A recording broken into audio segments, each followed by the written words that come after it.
오늘 우리 함께 읽을 하나님의 말씀은 에스라 5장의 말씀입니다. 에스라 5장 11절로 13절의 말씀입니다. 에스라 5장 11절로 13절의 말씀인데요. 아마 조명을 다 켜도 되지 않을까 싶은데요. 에스라 5장 11절로 13절 석절의 말씀인데요. 저와 여러분이 한 목소리로 함께 합독하도록 하겠습니다. 그들이 우리에게 대답하여 이르기를 우리는 천지의 하나님의 종이라. 예전에 건축되었던 성전을 우리가 다시 건축하노라. 이는 본래 이스라엘의 큰 왕이 건축하여 완공한 것이었으나 우리 조상들이 하나님에 계신 하나님을 노엽게 하였으므로 하나님이 그들을 갈대아 사람 바벨론 왕 느부갓네살의 손에 넘기심에 그가 이 성전을 헐며 이 백성을 사로잡아 옮겼더니 바벨론 왕 고레스 원년에 고레스 왕이 조서를 내려 이 성전을 다시 건축하게 하고. 아멘. 우리 좌우에 계신 분과 인사 한번 나누겠습니다. 하나님께서 은혜 베푸시기를 원합니다. 하나님께서 은혜 베푸시기를 원합니다. 아멘. 오늘 밤에도 하나님께서 저와 여러분에게 큰 은혜 베푸시기를 간절히 원합니다. 우리 속담에 자라보고 놀란 가슴, 소뚜껑 보고 놀란다라는 말이 있습니다. 우리 모두가 너무 잘 알고 있는 속담이죠. 어떤 일로 한번 크게 놀라게 되면 그와 비슷한 상황만 와도 똑같이 놀라게 된다는 뜻입니다. 심리 용어 중에 이 트라우마라는 단어가 이와 비슷한 뜻으로 사용되는데요. 이 트라우마라는 단어의 사전적인 의미는 정신에 지속적인 영향을 주는 감정적인 충격이라고 합니다. 트라우마를 입은 사람은 전과 비슷한 상황이 오면 정신적으로 큰 충격을 받게 되고 보통 사람이 반응한 것보다 훨씬 더 경직된 반응을 일으키게 되죠. 예를 들어서 어린 시절 큰 개에게 물려본 사람은 어른이 되어서도 아주 작은 강아지만 봐도 경직됩니다. 그 공포에서 쉽게 헤어나오지 못하죠. 또 어린 시절 물에 빠져 죽을 뻔한 경험을 했거나 또 사랑하는 사람을 물에서 잃어본 사람은 얕은 물가도 굉장히 무섭습니다. 물 근처에 가면 내 몸이 먼저 반응합니다. 이런 것들이 바로 트라우마죠.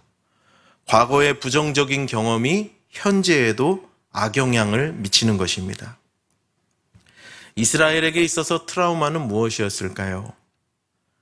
이스라엘 백성들에게 있어서 트라우마는 무엇이었을까요? 그것은 바로 기원전 586년쯤에 있었던 성전 멸망 사건입니다. 왜냐하면 이 성전 멸망 사건은 그들의 신앙의 근간을 무너뜨리는 일이었기 때문에 그렇습니다. 이스라엘 백성들에게는 아주 강한 신념이 있었죠. 시온산에 있는 예루살렘 성전은 결코 무너지지 않는다는 굳건한 믿음이 있었습니다. 성전은 그들에게 아주 절대적인 장소였습니다. 성전이 곧 하나님 계시는 하나님의 집이었고 우주의 창조자가 머무는 공간이 바로 성전이었습니다. 절대로 무너질 수 없는 바로 그곳이 성전이었습니다. 이스라엘 백성들에게 이 강력한 시온 신학이 수백 년 동안 이어져 내려왔는데요. 그러나 그 성소가 그들이 그렇게 믿었던 그 성전이 이방인들에 의해서 무너지고 말았습니다. 무너져도 적당히 무너진 게 아니고 처참하고 비참하게 무너졌습니다. 성전 기물들은 다 조롱당하듯이 약탈을 당했고요. 성전이 의도적으로 더럽혀졌습니다. 이것이 바로 이스라엘 백성들에게 영적인 트라우마, 큰 아픔이고 큰 실패였습니다. 그런데 여러분, 성전을 재건하면서 포로귀환 공동체가 성전을 재건하면서 이들의 실패가 반복이 됩니다. 이스라엘 백성들은 바벨론 70년 포로 생활을 마치고 고레스 황제의 칙령으로 본토로 돌아와서 성전 공사를 시작하지만 이내 성전 공사가 중단되고 맙니다. 르훔과 심세라는 사람 단 2명이 성전 재건을 망쳐놨습니다. 르흠과 심새의 방해 공작으로 성전은 중단되었고 그로 인해서 이스라엘 백성들은 또 한 번 무력감에 빠졌습니다. 주저앉아 버렸죠. 만약에 이스라엘 백성들이 성전 붕괴에 대한 트라우마가 상처가 없었다면 르흠과 심새가 방해 공작을 벌일 때 조금 더 적극적으로 대응하고 저항할 수도 있었을 것입니다. 그런데 우리는 에스라 4장 어느 말씀을 읽어봐도 에스라 4장을 아무리 자세히 읽어봐도 이스라엘이 성전 공사를 방해받을 때 대항했다거나 저항했다거나 하는 이야기를 들을 수 없습니다. 왜 그렇게 그들이 무력하게 성전 공사를 중단해야만 했을까요? 그것이 성전 멸망의 경험 때문이었습니다. 트라우마가 있기 때문이죠. 큰 실패의 경험이 있으니까 작은 실패에도 크게 넘어지는 것입니다.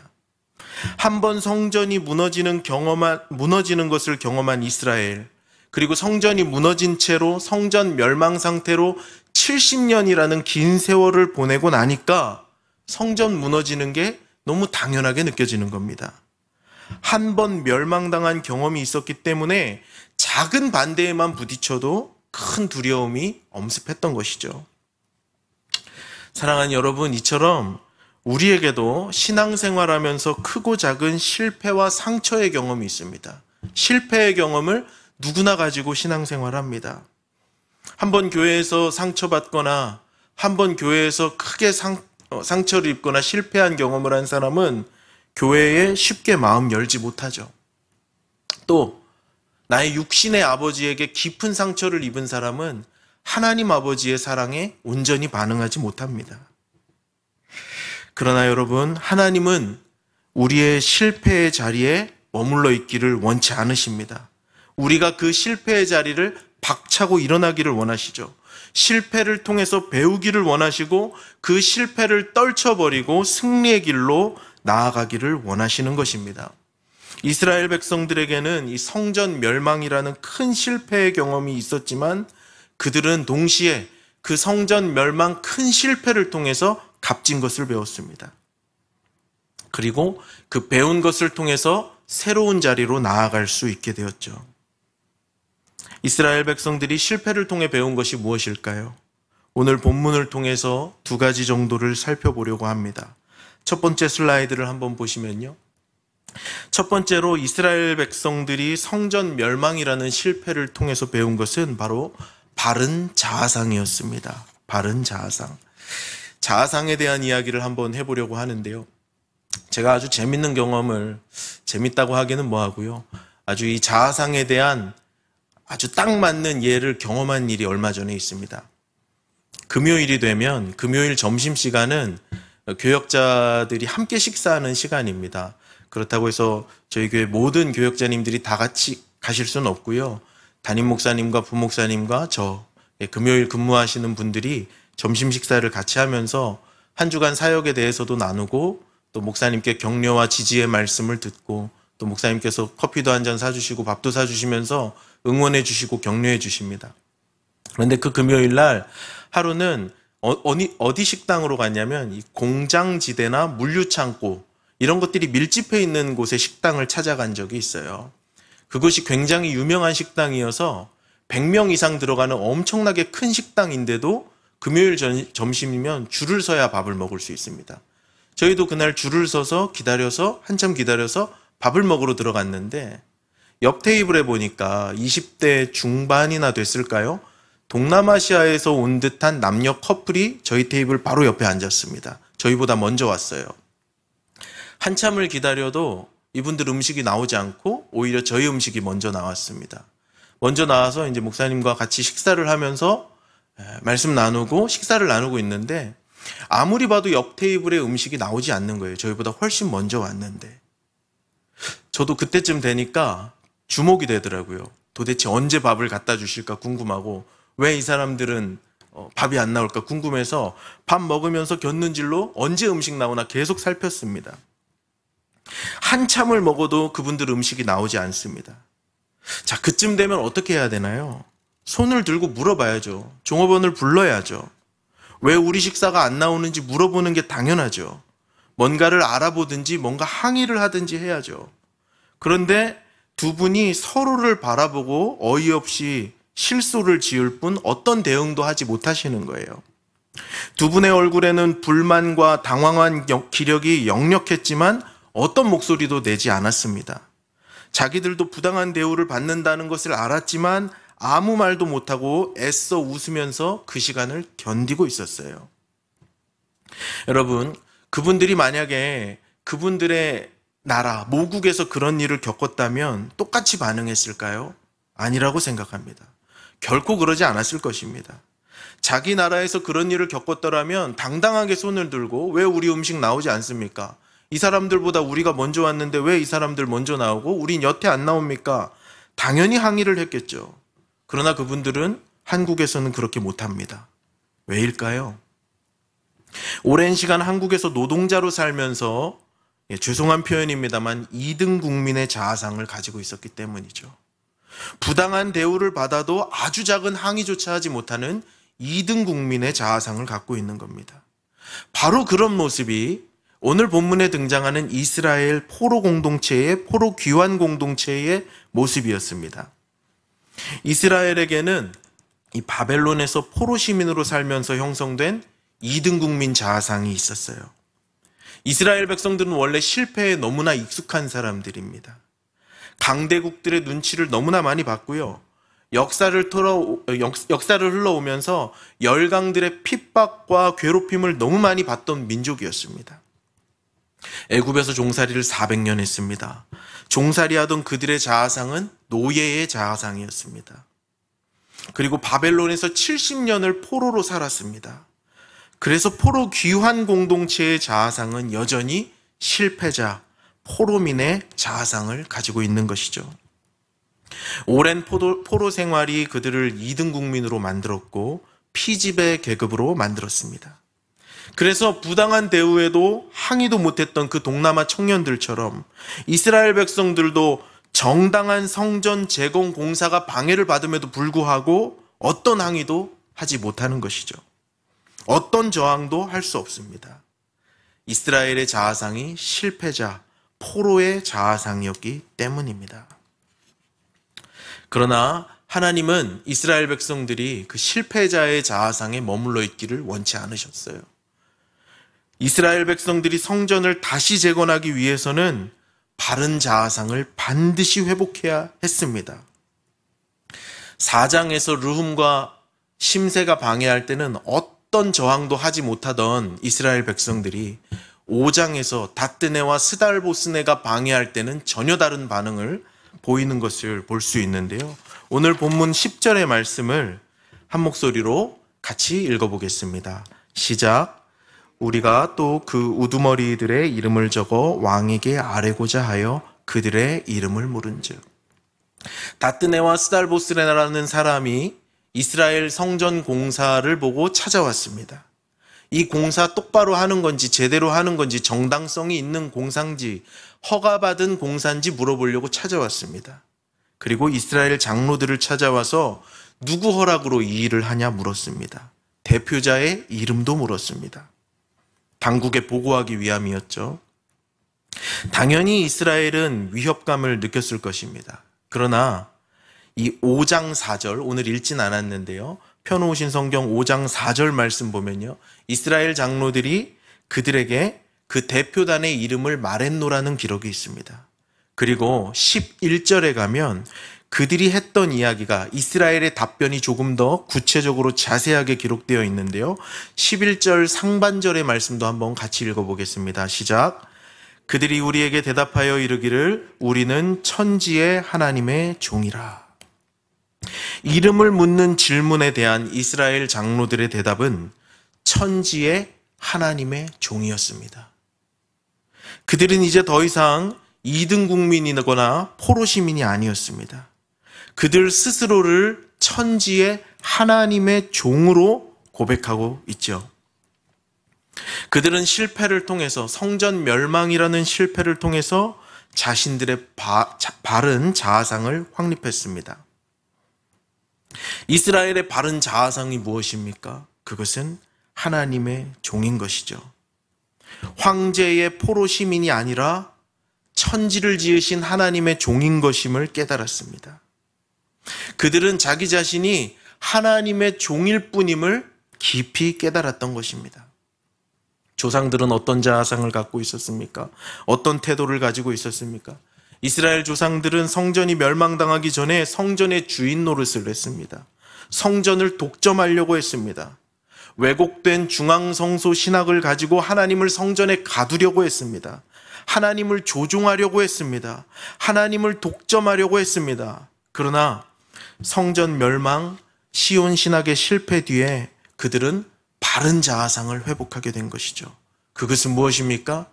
우리는 하나님의 종일 뿐이라는 하나님 종의 자아상을 깨달은 것입니다. 죄송합니다.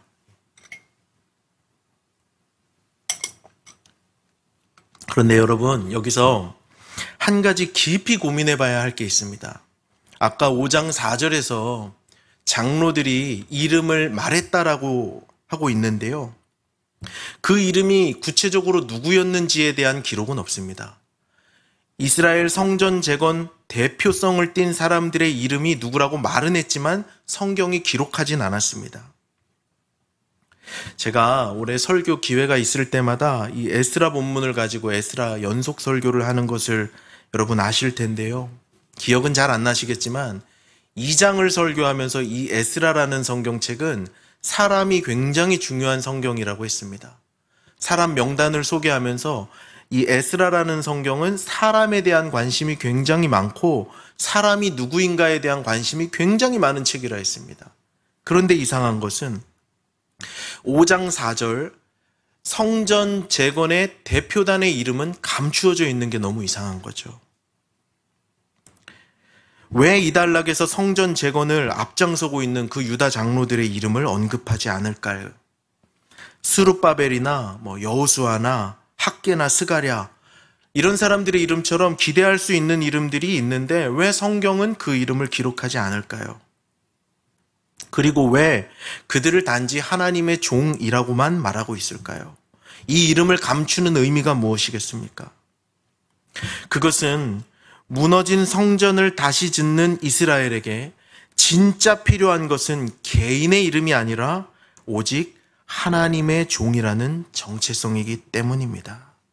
맞습니다, 여러분. 성전 공사에 개인의 이름이 드러나면 안 되죠. 개인의 이름이 중요한 것이 아닙니다. 하나님의 종이라는 것 하나면 충분합니다. 교회를 섬길 때 우리는 개인의 이름으로 사역하지 않습니다. 저와 여러분이 교회에서 하나님을 섬기면서 만날 때는 이용성과 누구로 만나는 게 아닙니다. 하나님의 종과 또 다른 종이 만나 같은 주인을 섬길 뿐인 것이죠. 사랑하는 여러분, 무너진 성전을 누가 지을 수 있습니까? 무너진 성전 누가 다시 지을 수 있습니까? 하나님의 종들이 짓습니다. 개인이 짓는 게 아닙니다. 하나님의 종의 자아상을 가지고 있는 바로 그 사람이 성전을 다시 짓는 것입니다. 돈 있는 개인이 짓는 게 아닙니다. 힘 있는 고레스가 짓는 게 아닙니다. 하나님의 종이라는 이름 뒤에 내 이름 감추고 하나님께 묵묵히 순종하는 종의 영성을 가진 사람들이 성전을 다시 짓는 줄로 믿습니다. 반드시 하나님의 종이어야만 합니다. 내가 하나님의 종이 아니고 내 인생의 종인데 무너진 하나님의 성전이 나와 무슨 상관이 있겠습니까? 내가 그저 내 인생만을 위해서 살아가는 사람이라면, 내 인생의 종이고 내 스스로의 종이라면 나와 상관없는 하나님의 성전을 내가 왜 다시 짓겠습니까? 그게 다 무슨 소용입니까? 그러나 종은 다릅니다. 종은 하는 것입니다. 종은 내 유익이 아니라 주인의 이익을 위해서 합니다. 종은 불평도 없고 원망도 없습니다. 종은 말이 없습니다. 그저 우리 주인께서 명하신 일이니까 하는 겁니다. 힘들어도 합니다. 일하다가 상처가 나도 하는 것입니다. 종이기 때문입니다. 다른 이유가 없습니다. 심지어 종은 내세우고 주장할 만한 인격도 없습니다. 그게 종의 참된 모습인 것입니다. 사랑하는 여러분, 우리는 지금 코로나로 인해 무너져 있던 성전을 재건하는 중에 있습니다. 성전 재건하는 사람들에게 필요한 것은 개개인의 이름이 결코 아닙니다. 어떤 의미에선 숭실의 이름도 별로 중요하지 않습니다. 우리에게 단 하나 회복되어야 할 바른 자아상이 있다면 하나님 종의 자아상인 것입니다.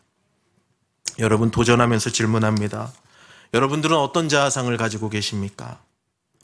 여러분들은 교회에서 스스로를 무엇이라고 생각하십니까? 내가 이 교회의, 이 성전의 주인이라고 생각하는 주인의 자아상을 가지고 계십니까? 성전이야 어찌되든 난 모르겠다, 방관자의 자아상을 가지고 계신가요? 나 같은 게 뭘 하겠어 하는 실패자의 자아상을 가지고 계십니까? 다 틀렸습니다. 우린 모두 하나님의 종일 뿐입니다. 하나님의 종의 자아상이 회복되어야 합니다. 저는 저와 여러분이 하나님의 종 될 수 있기를 간절히 바랍니다. 하나님의 종이 되어 성전 재건의 주역이 될 수 있기를 우리 주님의 이름으로 축복합니다. 두 번째로 포로 귀환 공동체가 실패를 통해서 배운 것이 있는데요. 그것은 역사에 대한 바른 해석이었습니다. 포로 귀환 공동체가 실패를 통해서 배운 것, 역사에 대한 바른 해석이었습니다. 이스라엘 백성들은 성전의 역사를 꿰고 있었습니다. 성전이 어떻게 지어졌고 어떻게 멸망했는지를 훤히 꿰고 있었습니다. 11절과 12절의 말씀을 저희가 한 목소리로 한 번 더 크게 받들어 읽겠습니다. 시작. 대답하여 이르기를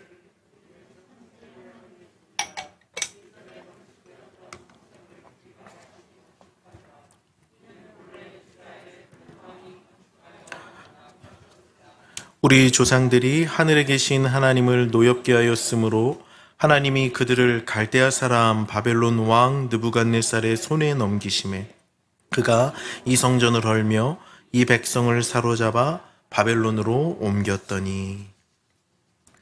이것이 이스라엘 백성들의 성전 역사에 대한 짧은 진술인데요.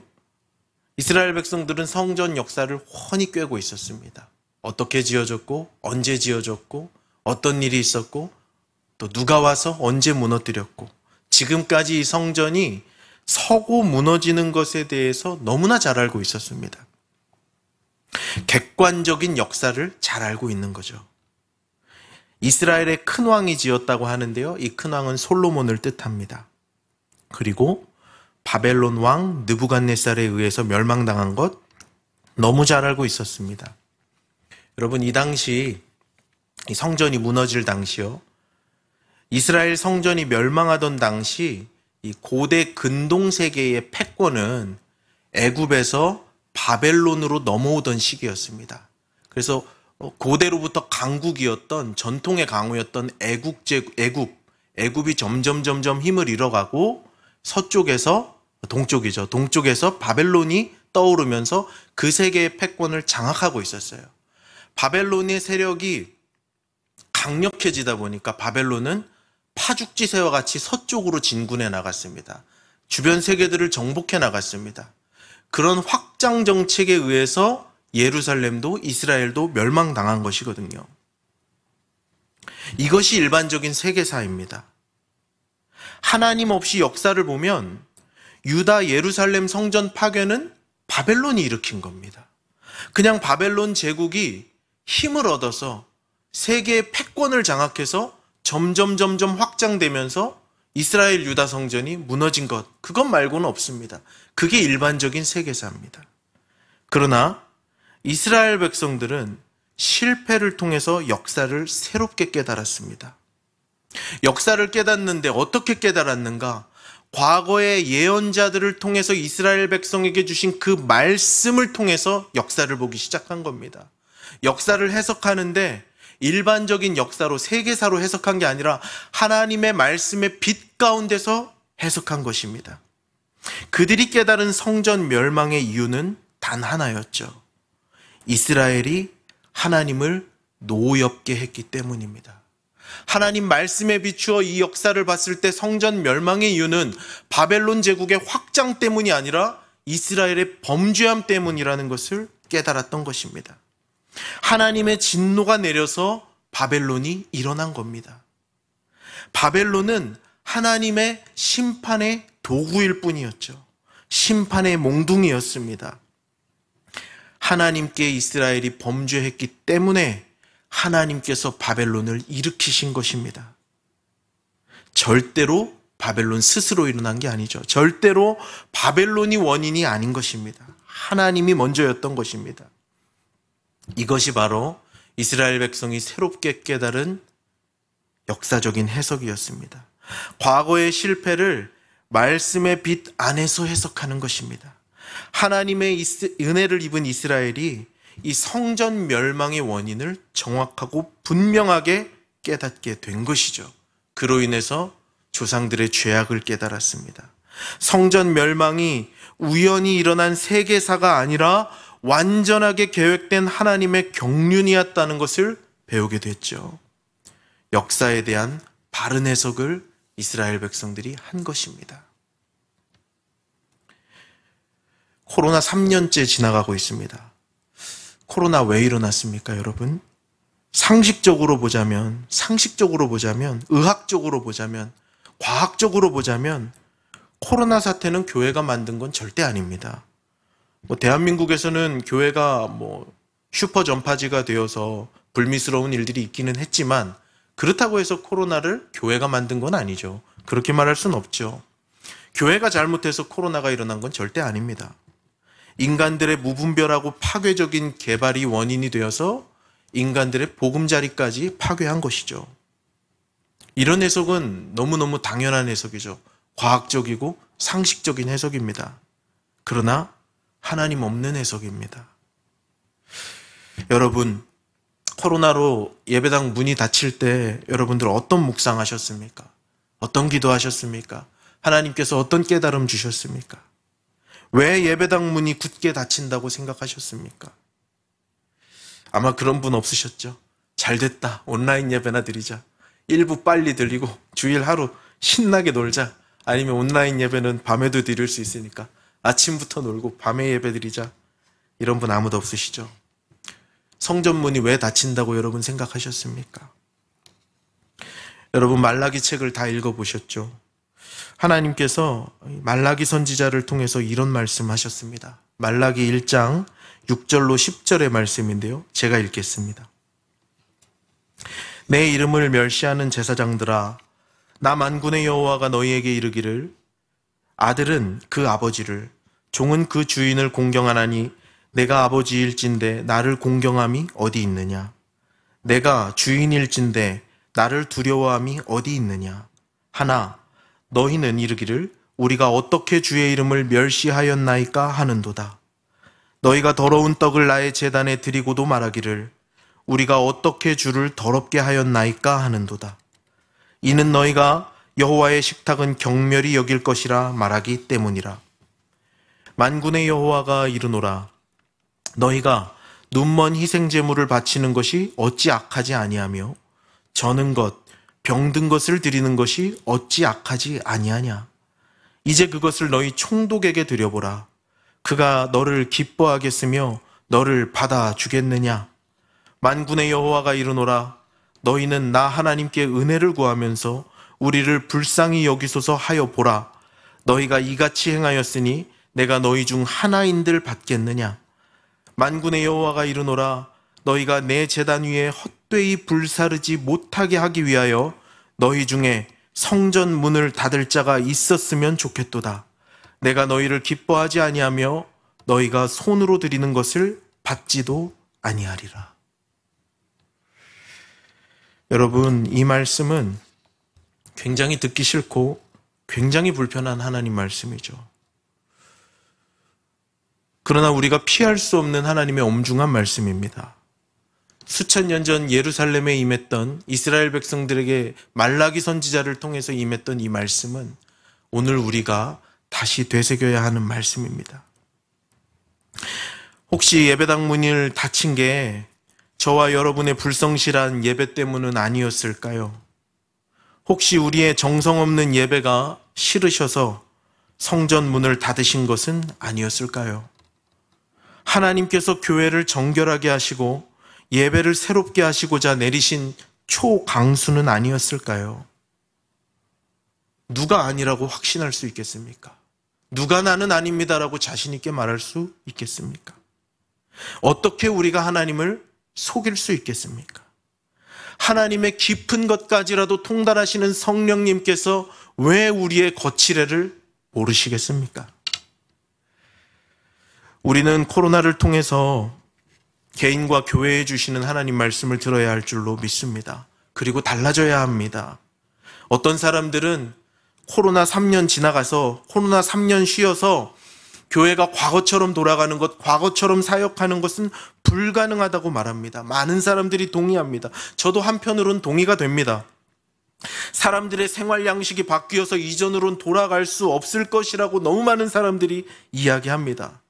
그러나 코로나 사태를 하나님 말씀의 빛에 비추어 해석하는 사람이라면 코로나 이후에는 코로나 이전보다 더 잘하려고 하지 않겠습니까?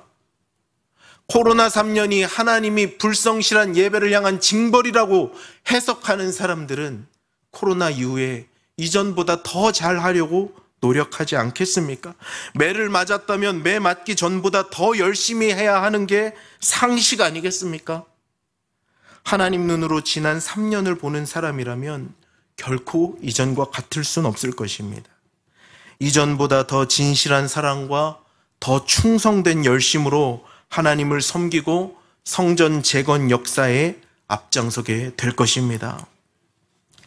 사랑하는 여러분, 하나님의 은혜로 예배당 문이 다시 열렸습니다. 예배당 문이 활짝 열렸습니다. 이제 다시 무너진 성전을 지을 때입니다. 누가 지을 수 있습니까? 바른 역사의식을 가지고 실패를 해석하는 그 사람이 다시 지을 수 있습니다. 예배당 문을 걸어 잠그신 하나님의 아픈 마음을 깨닫고 회개하는 사람이 다시 지을 수 있습니다. 우리는 성전 다시 짓고 있는 중입니다. 그러나 결코 쉽게 다시 지어지지는 않을 것입니다. 처음 지을 때도 누군가의 순교적 결단이 필요했듯이 재건할 때에도 순교적 마음으로 결단하는 이들의 헌신이 필요합니다. 하나님은 종된 마음으로 헌신할 사람을 찾고 계십니다. 흘러가는 역사를 하나님의 관점으로 해석하고 회개하고 헌신하는 하나님의 종들을 찾고 계십니다. 저는 저와 여러분이 그 역사의 일선에서 동참하는 하나님의 종들 될 수 있기를 우리 주님의 이름으로 축복합니다. 기도하고 찬양하겠습니다. 하나님 아버지, 오늘 우리에게 귀한 말씀으로 말씀하여 주심을 감사드립니다. 하나님, 이스라엘 백성들이 바른 종의 장화상을 가지고 또 바른 역사의식을 가지고 성전 재건에 힘썼던 것처럼 하나님, 우리 또한 하나님의 은혜로 예배당의 문이 다시 열린 이때에 같은 마음으로 성전을 다시 짓기로 결단하는 우리 모두가 되게 하여 주옵소서. 감사하며 예수님 이름으로 기도드립니다. 아멘.